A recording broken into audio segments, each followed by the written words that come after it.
Good morning, everybody. Nice to see everyone.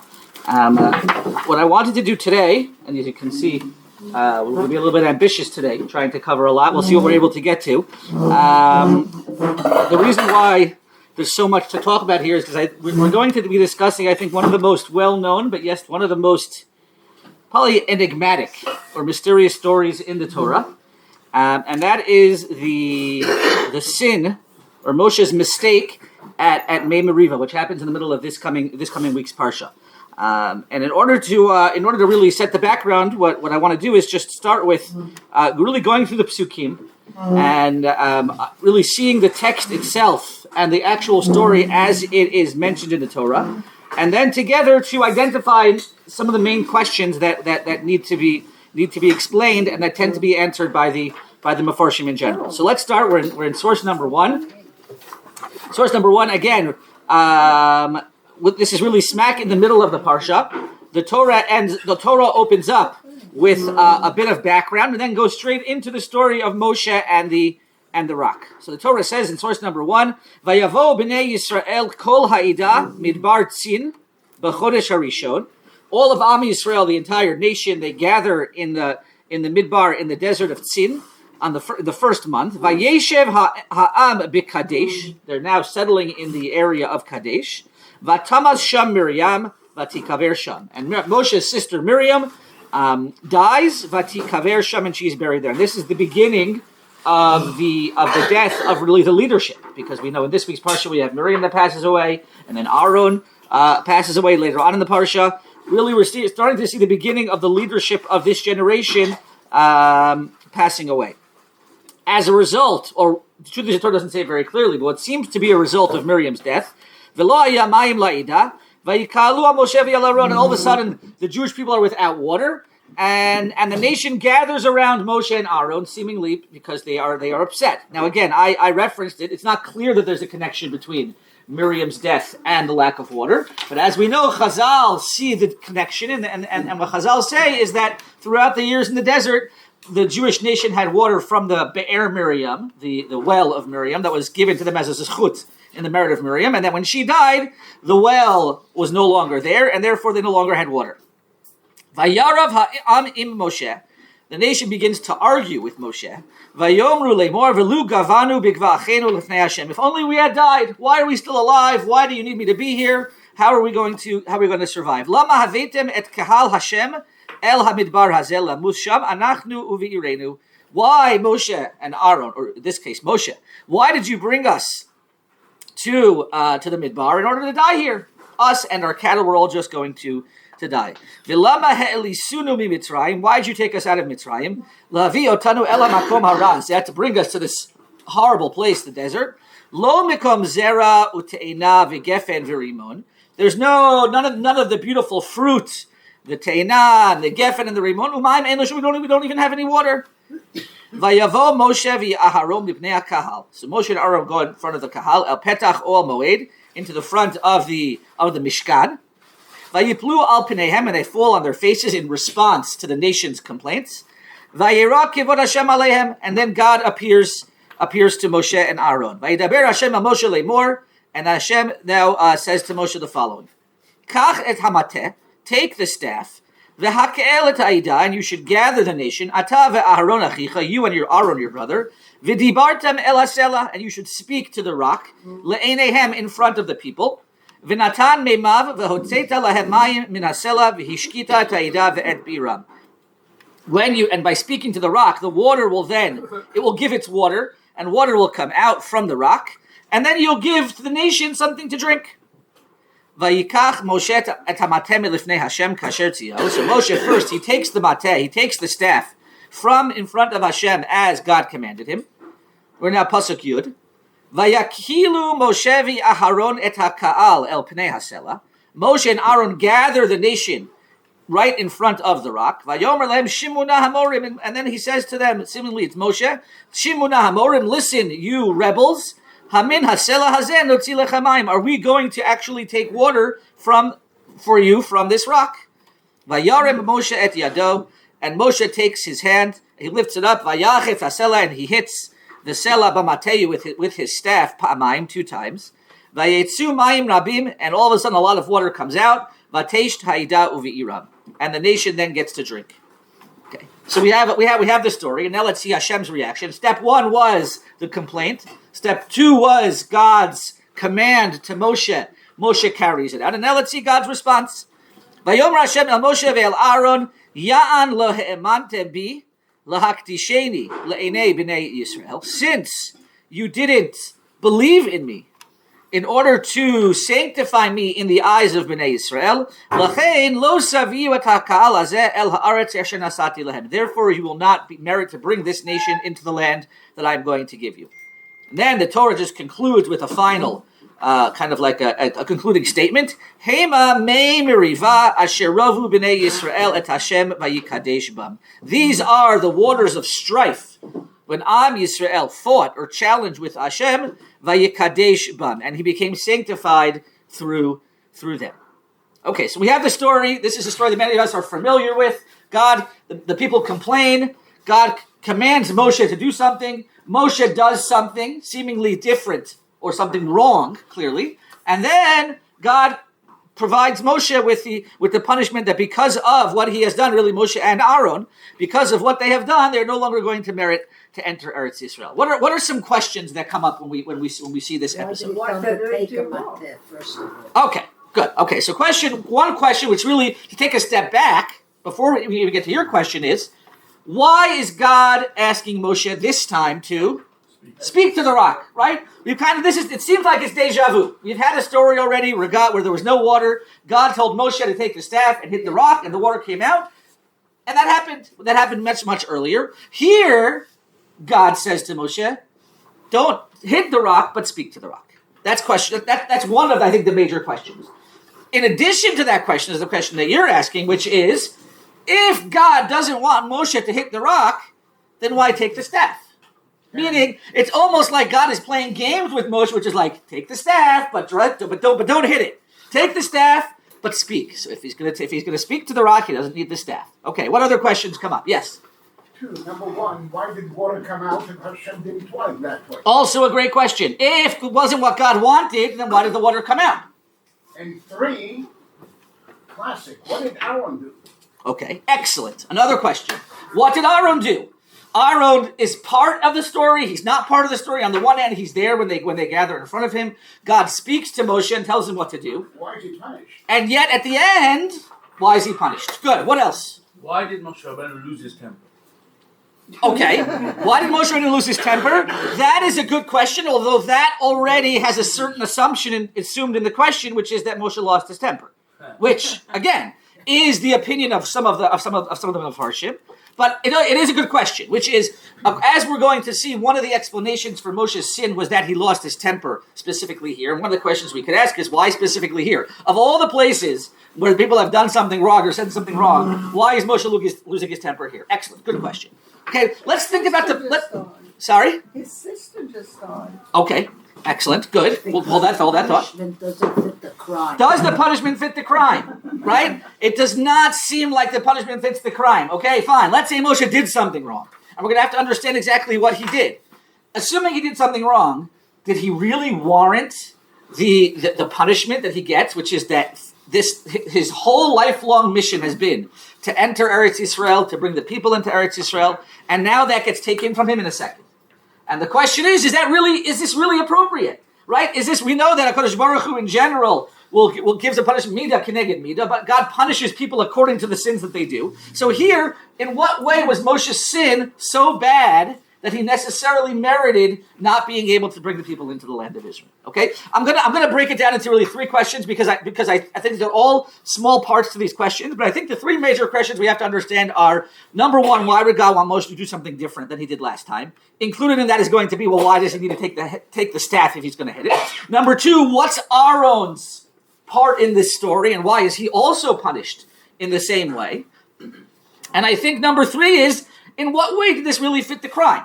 Okay, all the things you're asking about his anger is a question within trying to understand exactly what happened here. But what was so bad about what Moshe did that he therefore did not merit to enter Eretz Yisrael? Those are 3 questions. Now, there are a couple of other questions that emerge when we see a couple of later on in this in the Torah, when this story is recounted, or when Moshe recounts this story a couple of other times, new descriptions seem to emerge. Look at source number 2. Source number 2, actually, no, we'll start with source number 3. Forgive me. We'll start with source number 3, because I want to go in chronological order. Source number 3 is the beginning of Sefer Devarim. The beginning of Sefer Devarim, as we know, Sefer Devarim is Moshe recounting many of the different stories in the Torah, again, for the people before he passes away. And here, look at the way that Moshe describes, he's actually describing Chet HaMeraglim. He's describing the sin of the spies. I only brought the very, very part that's relevant for us, but basically Moshe has described what has been done wrong. It's interesting how he describes it. His recollection seems to be very different than what we saw in the Torah, but we're not going to discuss that today. But one of the very interesting things that comes up is the way that Moshe describes the result of Chet HaMeraglim. Look at source number 3. Vayishma Hashem et kol divrechem. Hashem heard your complaints, he heard your words. Vayikzof, and he got upset, says Moshe. Vayishava lemor, and God swore the following thing. Im yir'eh ish ba'anashim ha'ela hador hara hazeh, et ha'aret ha'tova shenishpati lasit lavotechem. That no one from this generation who has sinned is going, from this horrible, bad generation, none of you are going to enter the land that I have sworn to give to your fathers. So what's the punishment of Chet HaMeraglim? As we know, this generation doesn't get to enter the land of Israel. Until now, makes a lot of sense. Continues the Torah. Zulati, continues Moshe. Zulati kalei ben Yefuneh, hu yiran olav lo etena ta'aretz asher darach ba, ulevanav yan asher milei acharei Hashem. Except for Kalev ben Yefuneh, who was one of the spies, but had actually done the right thing, and he I will give the land. And there's a question why Yoshua isn't mentioned here. We'll put that to the side. It's not our point. But then Moshe says something astounding. Gam bi hitanaf Hashem biglalchem. Hashem also got upset with me because of you. Lemor gam ata lo tavosham, saying you're also not going to get to go, Moshe. Okay. Now, what's the problem with this description? What does Moshe seem to be implying here? That he also is part of the Chet HaMeraglim. The reason why he's not going into the land is not because of what we just saw about Mei Meriva, but rather because of Chet HaMeraglim. Wait a second. I mean, Moshe was part of the story in Chet HaMeraglim, but number one, nowhere in that, when it happens, do we see any indication that he did something that was worthy of being guilty or being punished. And number 2, it seems very, for effect. We just want to make sure everyone's paying attention. Let's see. Let's think about it. Okay, so the question is here again, what does Moshe have to do with this? What does Moshe have to do with Chet HaMeraglim? And why is he mentioning this? No, that's one question. What's the other question that comes out of this? And you know what? Maybe to even highlight it better, look at the next pasuk. Source number 3. Source number 3 is Moshe, the beginning of Parshat Ve'et Chanan. God is Moshe is pleading with Hashem. Sorry, you're right. I got confused. It's our third source, but it's number 2, thank you. Source number 2, I put it out of order. Moshe is pleading with God, saying, please let me enter the land.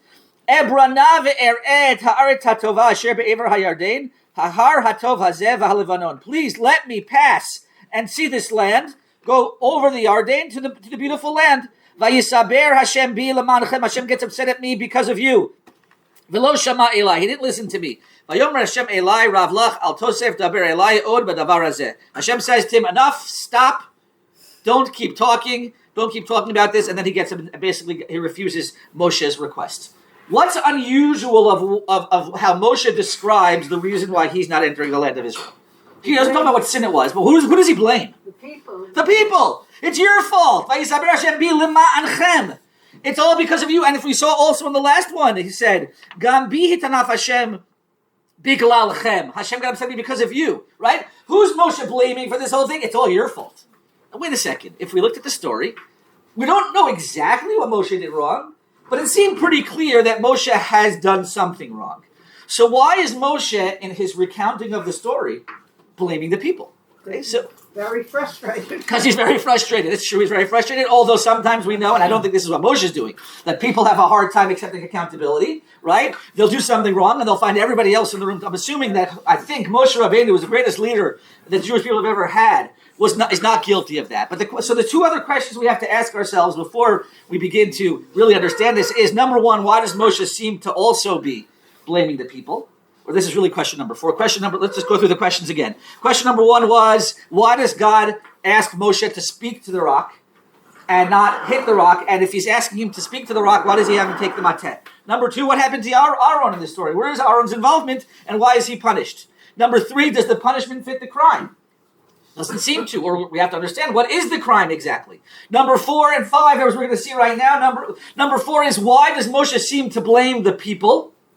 And question number 5, why does Moshe, at least in one place, seem to clearly say that the reason why he didn't get to enter the land of Israel is because of Chet HaMeraglim, the sin of the spies, which was a totally different episode from where we have right now, where we see that Moshe doesn't get to enter the land.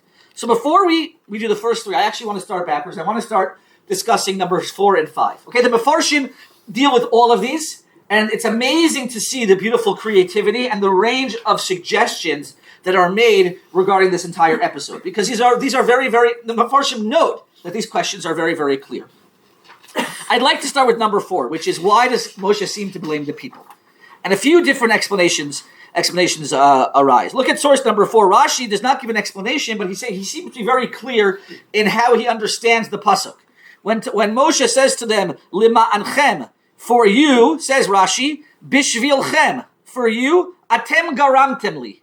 You're the ones who caused me to get this punishment. Okay, so Moshe, according to Rashi, Moshe's intent was very, very clear, and he even quotes a pasuk in Tehillim that seems to actually support this. V'chein hu omer, it says in Tehillim, vayaktzifu al mei meriva, and they got upset at him by the story of mei meriva, vayera leMoshe ba'avuram, and a bad thing happened to Moshe ba'avuram because of them. So the Mefarshim try to grapple with what exactly was the issue. So let's start with the Ramban. The Ramban gives 2 suggestions.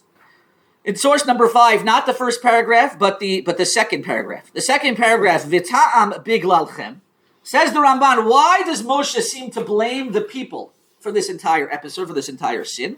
So says the Ramban, Ki ravu b'nei Yisrael et Hashem, we're in source number 5, the second paragraph, because the Bnei Yisrael were the ones who started the fight. Ve'era kol zeh ba'avor mirivtichem. So says the Ramban very simply, why is Moshe angry at the people? Because while it is true that Moshe made a mistake at some point, he did do a sin, but why did this whole episode ever begin? Because they were complaining. And so he's basically saying, if not for you guys, I would never have found myself in that challenging situation. True, I might have made a mistake, but the whole episode only started because of you. Okay, so that's one suggestion. Continues the Ramban, O Yirmos, or he's going to hint to another idea.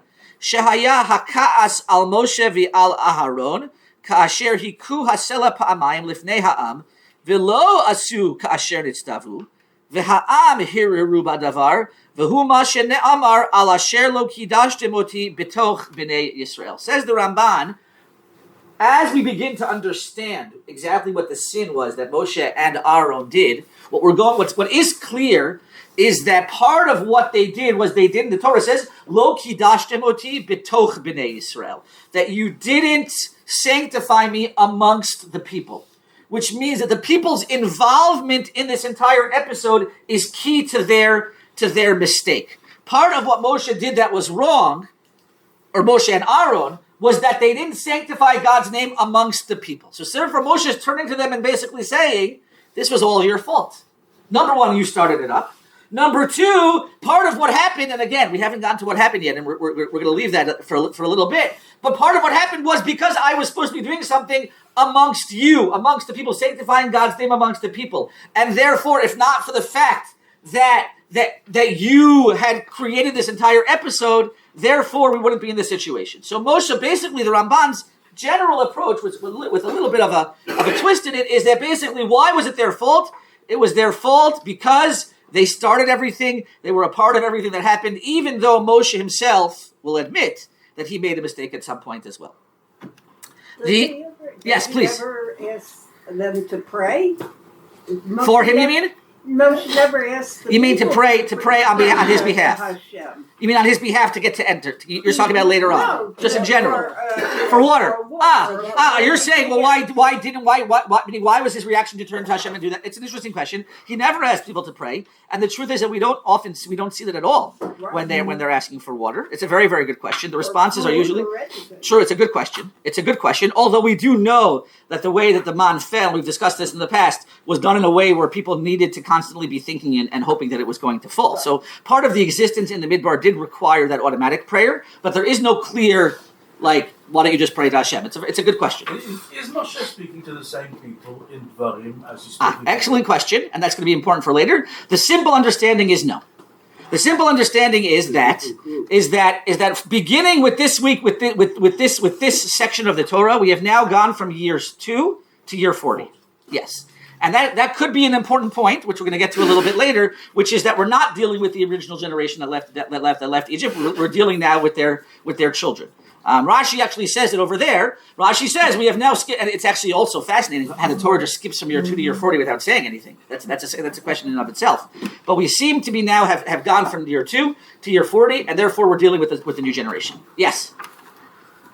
We believe that God is all-knowing. If that is the case, asking Moshe to take his staff, to me, is verging on entrapment. Okay, I would say that even if God was all-knowing, it's a tricky. It's unfair to do. Meaning, the all-knowing piece is a question in and of itself, and we could argue with the all-knowing versus free will. We're going to leave that to the side. Good. Again. It's definitely too much for us to deal with today, but we do believe that there are two things that are true, which is that God does know, and we also believe in the concept of free will. And how do those come together is a question that I don't want to spend too much time dealing with today. But I agree with your original question, which just for now, which we mentioned already, which was it's almost as if he's like setting Moshe up for failure by taking it, regardless of knowing what's going to happen. Having him take the staff and then telling him to speak seems to be unfair, and it's a good point. So we have to understand what was the intent. It's a good question. It could very well be that taking the staff was simply to show that he was coming b'shem Hashem. That's why the pasuk says, "Veikach Moshe Samata milifnei Hashem." Good. That the staff wasn't meant to be an instrument with which he was going to execute Hashem's decree. We're going to see that refers to something very similar. It could be that the mateh played a role, even if it wasn't meant to be used to him. And there's a few different ways to explain that, which we'll get to. Okay, so yes, so we'll move on. So necessary for Moshe not to go into Eretz Yisrael, just like it was necessary for Adam and Chava to eat the Tzadah's TORAH? That's a good question. Was it necessary? I mean, if I understand what you're saying correctly, perhaps this was just what was meant to be, was for Moshe not to enter the land of Israel. Right. Listen, again, that also raises the question of free will versus not free will. We believe that there is a concept of free will, and it does seem that Moshe did something wrong here, and that God, as a result of that action, is punishing him. Could that have been what was meant to be? I mean, again, from a larger perspective, we could argue that. But what's clear is that Moshe wanted to enter the land. It seems to me that if not for this sin, he would have entered the land. That's the simple understanding of it. In which case, meaning, again, what you're asking gets into the whole question of hashgacha pratit and how much of an impact we have in our world. We do believe that our actions do have an impact, and Moshe's action here certainly had an impact, and therefore we have to take it in that way. It could also very well be that this particular ma'aseh of the rock was the straw that broke the camel's back. That the Ribbon Shalom Kaviyachol had in mind for Moshe Rabbeinu not to enter the land altogether, and that's why it could be, and that's why the ma'aseh of the Meraglim is brought in here. Could be. Good. We'll hold that. We'll get to that. There is an opinion that suggests that as well. Okay, so let's hold that. Let's stay focused for 1 minute on the question that we have, which is, again, why is he blaming the people? So we saw the Ramban suggest that he's blaming the people because they were the ones who got him really started in the first place. The Kli Yakar in source number 6, we're not going to see it inside just for time purposes. The Kli Yakar basically suggests that the whole sin of Mei Meriva was partially the people's fault, simply because if not for earlier sins, they would have not needed that miracle. Meaning, part of what Moshe sinned, what was Moshe's sin? Moshe's sin was that he was supposed to do something with the rock and therefore sanctify God's name. And he didn't do that. We're going to get to soon what exactly he did, why he didn't sanctify God's name. But that was only necessary, sanctifying God's name, says the Kli Yakar, because the Jewish people had been on such a low level due to their previous sins, due to Chet HaMeraglim, due to Korach, the people's earlier sins put them in a situation where they now needed to be raised by Moshe at the rock, doing what God had told him to do. And when Moshe didn't do what he was supposed to do, he was punished. But says the Kli Yakar, he would never have been in that situation to begin with if they had not sinned at the Meraglim, had not sinned at Korach, and therefore the entire people were partially connected to this entire thing, because Moshe would not have needed to give them that inspiration had they not sinned earlier and as a result been on such a low level, what he called Mikatne Emunah. Says the Kli Yakar, the reason why Moshe needed to do what he needed to do here was because the Jewish people were already in a level of Mikatne Emunah, they were on a low level of their belief, as a result of Chet HaMeraglim, as a result of the sin of Korach. And therefore, Moshe was needed to raise them up, and Moshe didn't do that, so Moshe was partially at fault. But it was also the people's fault by being on the level that they were at that required this added inspiration. Hitting a rock was not miraculously enough. Also a good question. Comes out. Also a good question. Also an excellent question. We'll get to that as well. Wasn't hitting the rock. That is what some of the Mefarshim ask as well. One final explanation for the people's involvement here is Rabbi Eliyahu Mizrahi in source number 7, and he says the following. He is of the opinion, and which we're going to get to soon, is really the opinion of the Rambam, which was that Moshe's sin was that he got angry, as we saw before. Says Rabbi Eliyahu Mizrahi, it's true that Moshe got angry, but as someone asked before, what got Moshe all angry? Says Rabbi Eliyahu Mizrahi, you know what got Moshe all angry? The people, the way they were talking. It was, although Moshe was the one who sinned by getting upset, says Moshe, who got me all worked up? Why did I get all worked up? It was because you were asking these ridiculous questions. You were asking for things that made no sense. And therefore, says Moshe, you are also a part of this entire sin. Although I shouldn't have, it's like a parent saying, I shouldn't have lost my temper, but why did I lose my temper? It didn't just come out of nowhere. Now, of course, there's that balance. The parent shouldn't lose his temper. But there's also usually someone else on the side who's causing the parent to lose their temper that might be partially responsible. Now, is that the correct thing to do? Should a parent blame the child for that, or should the parent take responsibility? That's a question. But says Rabbi Mizrahi, that's what Moshe meant here. What Moshe meant was, although I did sin, what kind of got to me and caused me to lose my temper was you guys. And therefore, you are also partially responsible for this sin. So that's answering our question of why does he seem to blame the people? Either it was because the people were the ones who started this whole story, or because their previous sins had put them on a level that required Moshe to now do a special miracle, which he ended up not doing, but the only reason it was needed was because they were on a low level. Or the third answer of Eliyahu Mizrahi is because they were the ones who got Moshe worked up, and when he got worked up, that's when he either got upset or he made the mistake. Something happened that in this encounter was partially due to the people. But now I want to get back to question number 5, which was why are we involving Chet HaMeraglim at all here? And there are two main responses. If you look now go back to source number 5 for 1 second, the Ramban. The Ramban struggles with this question, because we're going to see soon, for the Ramban, it's very clear that the reason why Moshe doesn't enter the land is not because of the sin of the spies, but because of Mei Meriva. And if that's the case, why does Moshe mention the sin of the spies at all here? What do the sin of the spies have to do with anything? So look at the Ramban in source number 5.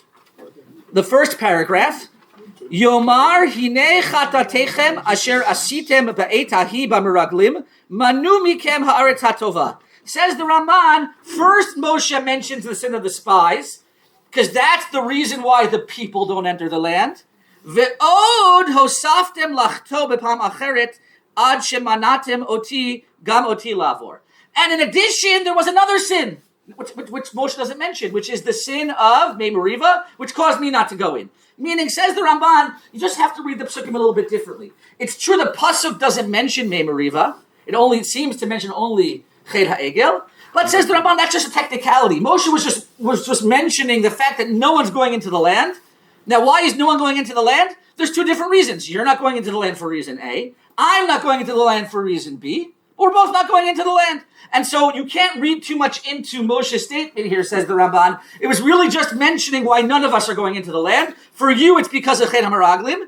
It happens to be, for me, it's a different reason. And that just wasn't mentioned here. Okay, so what the Ramban is trying to do, what we would call almost like, like gymnastics almost, in a way to try to really find a way to fit this in. The reality of, which is we know that the main reason why Moshe doesn't enter the land is because of Mei Meriva. And yet here he seems to be talking about Chet HaMeraglim. So says the Ramban, it's Lav Dafka. He mentioned Chet HaMeraglim because that's why the people aren't going to enter the land. And he also, Agav, means to also include Mei Meriva. Okay. However, there is one opinion, and this is the Abarbanel. We're not going to do this all inside. It's a very long piece. The Abarbanel, not just due to this pasuk, but due to a number of different reasons, actually makes the incredulous suggestion that the reason why Moshe and Aaron don't go into the land of Israel is not because of Mei Meriva. Moshe doesn't go into the land of Israel because of Chet HaMeraglim, and Aaron doesn't go into the land of Israel because of Chet HaEgel. Said first I didn't bring this. I didn't bring it here. The Barbanel style and the way that he writes is he starts every time he gives a parish. He starts by asking a whole long list of questions. So the Barbanel asked like 10 questions on everything here, and he mentioned some of the other suggestions that we're going to see soon for the sin of Moshe, and he rejects them all. He says this doesn't make sense because of this. This doesn't make sense because of this. When we discuss them, we'll mention some of the potential issues with each suggestion, and then finally Barbanel concludes. It must be that the reason why they don't enter the land of Israel is not because of Mei Meriva, and is rather because of earlier sins that each of them had committed. So let's see it inside. We'll see how much we're able to do inside. It's a long piece, but it reads very, very, very quickly. V'dati bazeh, says the Barbanel, my opinion is as follows. Shemoshe v'Aaron shnehem ne'enshu ba'avur avonot she'asu. Really, they're punished for earlier sins. Im Aharon ba'avon ha'egel, Aaron because of the egel, v'im Moshe adonenu inyan ha'meraglim, because Moshe because of the meraglim. Now he said, wait a second. Now don't misunderstand me, says the Barbanel. Don't think that I'm trying to suggest that Aaron was one of the people who served the egel, or Moshe was one of the people who spoke badly about the land of Israel. Lo shehaya Aaron me avdei ha'egel. He wasn't one of the ones who served the egel. V'lo shaya Moshe midor ha'meraglim chalila. Right? They weren't as bad as the people who actually sinned. Aval Aaron, ki Moshe hitba'er bimkomo, shelo b'kavana ra'a asa et ha'egel, v'im hayot kavanato la'akev et ha'am u'lanigam benachas ad shebo Moshe hinei nimshach mimenu mashe nimshach. Says Aaron really had good intentions.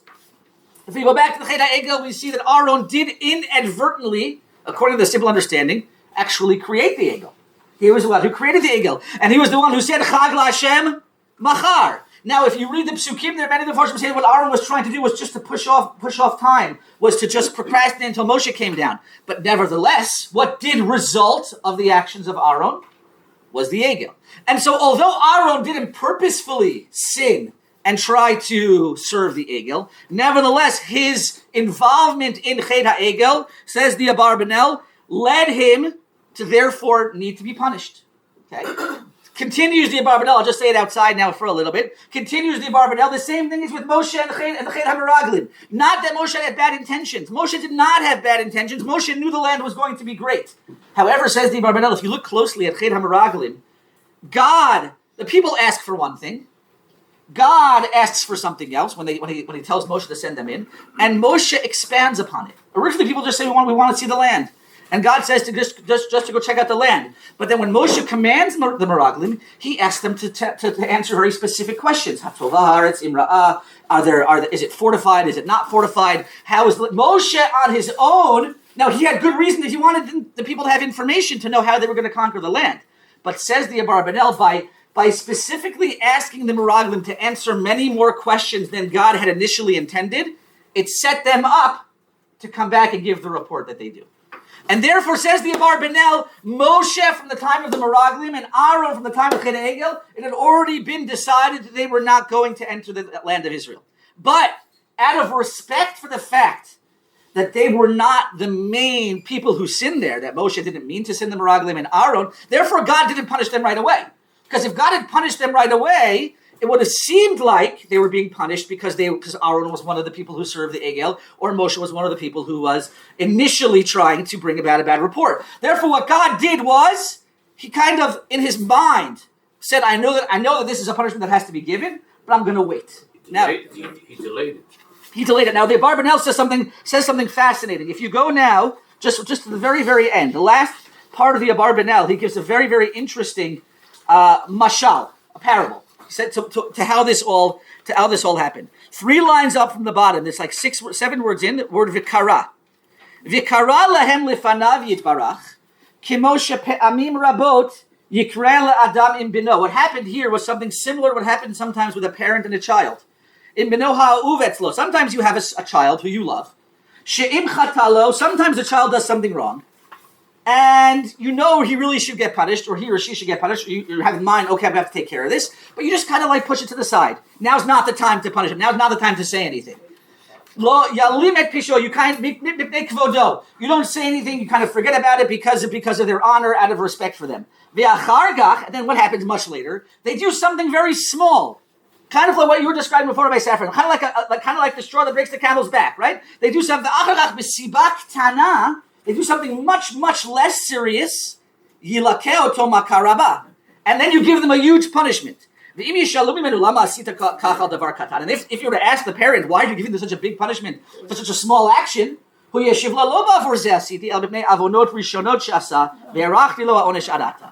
it wasn't because of what he did right now. It was because of what he did before, and only now I'm choosing to punish him. Now, whether that's the right way to educate your children or not, I will leave that to you. But that, according to the Barbanel, is what happened here. Now, this is a huge chiddush. Okay, and the Barbanel, to my knowledge, is the only one that I've seen among the classic Mefarshim who gives this suggestion. But he suggests that it was not because of Mei Meriva. And in fact, part of why he does this, by the way, which we didn't see, is because he looks at Mei Meriva and he looks at the story and he says, this doesn't seem to be so bad. He doesn't see, again, does Moshe do certain things maybe that are different from what God commanded? Yes. But as we mentioned in the very beginning, the punishment doesn't fit the crime. Okay? So it answers that question. It also answers the question about Aaron. Why is Aaron all of a sudden punished? So the answer could simply be Aaron was part of this, and there was already waiting in the wings this punishment that Aaron and Moshe were both each supposed to get. And therefore God says, okay, now's the time to give them the punishment. I'm just going to hold off on questions just because of time, and I want to make sure that we get to see a little bit more. Okay, so now we've begun to answer questions 1, 2, and 3. Answer our initial questions. What was so bad? So we see here that according to the Barbanel, a revolutionary approach, which is that it was not because of Mei Meriva per se. It was because of Chet HaMeraglim and Chet HaEgel, and only now does God choose to relay that punishment. Now let's go back and see a few more of the more classical approaches to this entire episode. We'll start with Rashi. Okay, Rashi is probably the most well known, which is that the sin of Moshe and Aaron was that he hit the rock instead of speaking to the rock. Okay, let's just understand it first, and then we'll see some of the questions that arise from this approach. Says Rashi in source number 7. So Rashi now, by the way, it's fascinating to see. Rashi is going to bring in a number of midrashim to describe what brought Moshe to hit the rock. According to Rashi's approach, it wasn't that Moshe, as we're going to see based on the Medrash, it wasn't that Moshe, God said, speak to the rock, and Moshe said, no, I don't want to. What? Something happened. There was a story here and a narrative that ended up bringing Moshe to hitting the rock as opposed to speaking to the rock, which ultimately was a sin. But it wasn't like, Moshe was just defying God. Says Rashi in source number 9, Habin hasela hazenotzi, lifi shelo ayu makirunato. Part of the issue was God said to Moshe, speak to the rock. The problem was, if you've ever been in a desert, you look around, there's more than one rock. There's more than one rock. Okay, thank you. Speak to the rock. Which rock? No one knew which rock. So according to the Medrash, there was a rock that had originally been the Be'er of Miriam, Miriam's well. And when Miriam died, it stopped giving water and then kind of got mixed up amongst all the rocks. So they didn't know where to go. What had originally been the Be'er of Miriam now went and got mixed up amongst all the other stones. Once the Be'er left. And now all of a sudden, OUIsrael are looking at Moshe and saying, Moshe, you don't even know where to start.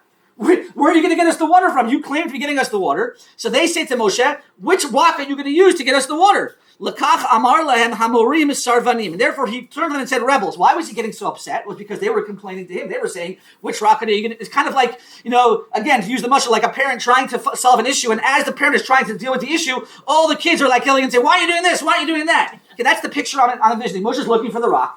And all of OUIsrael standing there and saying, what, you don't even know which rock to go? You don't even know where to go? Which rock are you going to hit, Moshe? So Moshe then turns around and says, Shimuna hamorim. So part of what happened here was a give and take, which again gets back to potentially OUIsrael's involvement in this. Pa'amayim. Why did Moshe hit it twice? Says Rashi, Lefisha barishona lo hotzi et tipin. Originally he hit the rock, and only a few little drops came out. Why did only a few drops come out? because he wasn't supposed to hit the rock. Now again, he hit the rock, wondering why nothing's coming out, because at this point he must not have realized that he had made a mistake. But when nothing else came out, what did he do? He hit it again. He should have spoken, but he didn't. God told him to hit it. God told him to speak to it. He hit it. Nothing came out, so he hit it again. So says Rashi, but what happened here? This is actually fascinating. How does Rashi explain Moshe's mistake? It wasn't just confusion. It was that Moshe didn't know which rock. So first Moshe went to what he thought was the rock, and he spoke to it. And what happened? Nothing came out. Why? Because it wasn't the right rock. And then he went to another rock, and nothing happened. And then finally he gets to the right one. By that point, he's exasperated. The speaking doesn't seem to be working. So what does he do? He hits the rock. Amru Shema Tzarich Lakot. Maybe it said, well, if the speaking didn't work, maybe I need to hit it. And that's where Hikita Batzor and his Damen Lam Oto Selanem. It just happens to be that when he started hitting, which one did he hit? The correct rock, which he should have spoken. I'm just not going to take just because of time. I'm happy to take it at the end. So said now, what is the exact sin? Look at how Rashi describes it. Gila hakatuv she'ilulei chet ze bilvad hayu nichnasin la'aretz. Rashi says very, very clearly. The Torah is very clear to us that if not for this sin, Moshe and Aaron would have entered the land. Now, why does Rashi have to mention that very clearly?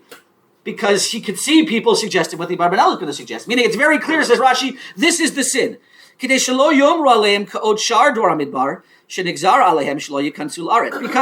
Dafka, says Rashi, it would have been inappropriate to say that the reason why they're not going to go in is because of anything else. Because then you would be putting them in the same lot as those who sinned at Chet HaMeraglim.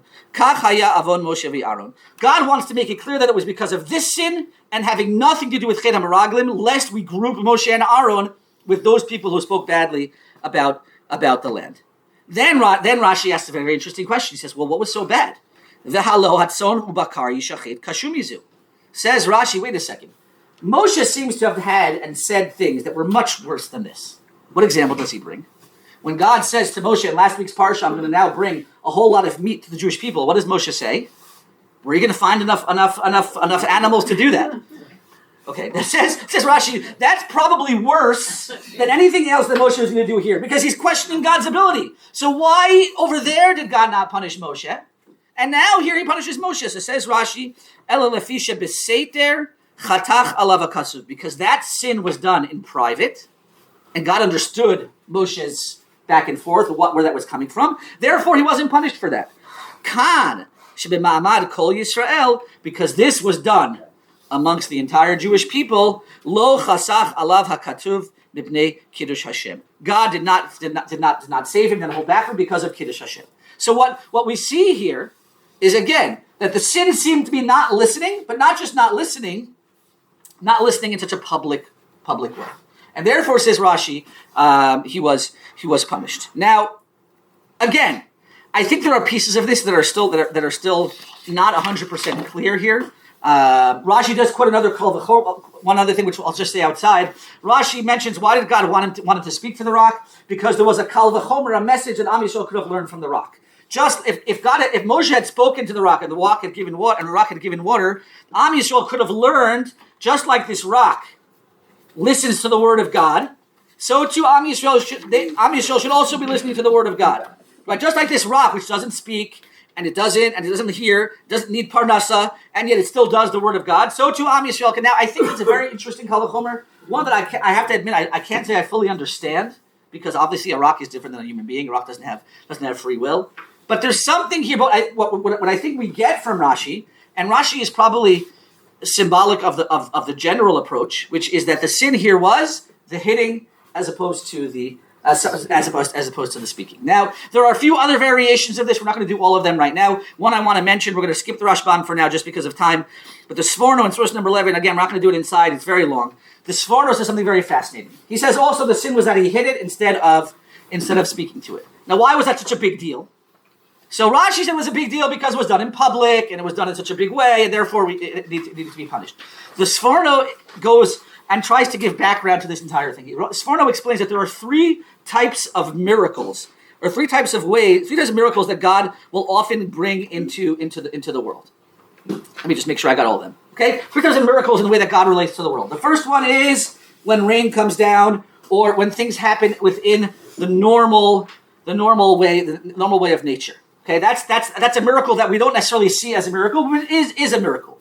The second one he calls is a nes nigla, which couldn't happen, but it could still, which doesn't happen normally by itself, but it could still fit in somewhat with nature. I'll read it out. I'm not gonna. I won't read the lines. It's just the easiest way to understand it. Habed hu anes nigla lo yuchal hateva lasoto beoto ofen, aval yasehu achar tnuot rabot b'meshech zman. Meaning, it's the kind of thing that can be done that is a change of nature, but can then be incorporated into regular nature over time. Okay, an example he gives for that is actually the example of hitting the rock. Where if enough times the rock keeps hitting, then it becomes somewhat standard for OUisrael to understand it's no longer this unusual, miraculous event that they've never seen before. Once it's been done enough times, it becomes normal. The third type of miracle, which is the greatest miracle, which he calls as the third, is this unusual miracle that is much greater. Says the Sforno, why did God want Moshe to speak to the rock? Because at this point in time, OUisrael were due to receive the third level of miracle. Speaking to a rock is a totally different type of experience. Although you could say both hitting and speaking are miraculous, you could argue that hitting a rock could activate something within the rock. Again, on some level, you could come to explain it in some kind of metaphysical, some kind of physical way. You could find a way to explain that. Talking to a rock is a much greater nace because there's no way to properly explain that. And says the Sforno, that's what God wanted Moshe to do. The problem was that Moshe and Aaron didn't believe that the people were worthy of such a nace. And therefore, says the Sforno, Moshe and Aaron said, no, I can't do that. I'm not going to speak to the rock. I'm only going to hit the rock. And says God, that wasn't what they were due to. The people needed a different level of nace at that point in time. And because you didn't give them the nace that they deserved, therefore, you're perished not to enter the land of Israel. Because you weren't able to acknowledge or realize or read the room correctly, as it were, and listen to God appropriately. A couple of other ones that I want to just share with you. I know we're almost done on time here. In source number 12, the Rambam, we'll say it outside as well. We mentioned it before. According to the Rambam, the main sin was not the hitting of the rock versus the speaking of the rock. It was Moshe's anger. In Shmona Prakim, the Rambam describes how anger is one of the worst midot a person can have. That although in general the Rambam is famous for for the concept of Shvil HaZahav, that we're supposed to find the middle ground between different midot and always find that balance between the extremes. The Rambam famously says there's one midah, there's actually two, but one of the midah that a person should go to the other extreme and should not find the middle ground, and that is kas. Anger is not appropriate. A person should always be striving to go to the other side. There is no place for real kas. And therefore, says the Rambam, and this is in source number 12, the fact that the leader of the Jewish people would lose his temper so strongly, that itself was inappropriate. That itself was worthy of him being punished. And not only that, says the Rambam, when the people saw Moshe being upset, they viewed Moshe as the shaliach of Hashem. And if Moshe is upset, what does that show? Hashem must be upset at us. And says the Rambam, if you look at the psukim, nowhere does it say that Hashem was upset at them. And therefore, it doesn't make any sense, and therefore the Rambam rejects this. Now, somebody had asked before, well, then why was Moshe old? Why here? So it's a great question. I can't tell you I know for sure, but I brought for you here, and you can look it on your own time, by Jonathan Sachs. Zecher Tzadik Livracha actually suggests exactly what you suggested. He says, why was Moshe upset right now? He says, well, what happened right before this story began? Miriam died. Who was Miriam? Miriam was Moshe's older sister. Took care of him, watched over him, did everything. And again, it's a theory. I can't say it's correct. It could be that the emotional trauma of Miriam dying put Moshe in a bit of a situation where he was quicker to lose his temper. Now, as a leader and as the leader of the Jewish people, it was inappropriate. He wasn't supposed to do it. He should not have done that. He should not have done that. But nevertheless, that is the explanation that the Rambam gives and Rabbi Sachs gives for it. I want to just end with one final suggestion. Again, we were very ambitious today. We didn't get to do everything, but I want to just end with one final idea. I'll say it outside for you to consider. Going back to Rashi's suggestion that the sin that Moshe had was that he hit the rock as opposed to speaking to the rock. What exactly was so bad, as many of you pointed out? Now, this is an idea that I've heard in a few different ways. Rabbi Shimshon Raphael Hirsch in source number 16 mentions this This is an idea that I've heard a few different places. I've heard Hanan Porat in his Sefer mentions this. My father suggests this as well in his book. And he points out that the speaking versus the hitting is not just, it's not just by coincidence. Speaking versus hitting represent two different ways to deal with the people. We noted before that there was one major change between last time when God told Moshe to hit the rock versus this time when Moshe is told to speak to the rock. And what's the major change that happened amongst the people? A new generation. A new generation. And say these commentaries, whereas the previous generation only understood force, only understood hitting the rock. Who were they, the previous generation? They were slaves. Children of slaves, grandchildren of slaves. They only understood force. And therefore, in their world, in order to get water out of a rock, you had to hit it. That was all they knew. That was all they understood. However, we're now in a different generation. God says to Moshe, take the staff. Why take the staff? Okay, because there's a famous saying by Teddy Roosevelt, right? Speak softly and carry a big stick. Why? What's the reason to carry the big stick? You got to have the staff to show them, I could use this, but I'm not going to use it. I'm going to speak to the rock. Because this generation, the generation that's going to enter the land of Israel, the generation that is not a generation of slaves, is now needs something different. They need to be educated differently. Moshe and Aaron, by extension, by not stopping him, by hitting the rock, showed that he was not able to adjust to the new generation. And according to this suggestion, my father says this from Hanan Porat, in a few different places, they say, therefore the punishment here wasn't a punishment out of spite. It was a reality. Moshe, by not being able to speak to the rock instead of hitting the rock, showed that he's not the right leader to lead these people into the land of Israel. If he can't transition from hitting the rock, which was necessary in the last generation, to now speaking to the rock, which is necessary for this generation, then the Jewish people need a new leader. They need Yehoshua to take them into the land of Israel. And that could be why Moshe was given the punishment of not getting to enter the land of Israel. Okay, we saw a lot today. I apologize again for going quickly, but everyone should have a wonderful, wonderful week. A lot of food for thought.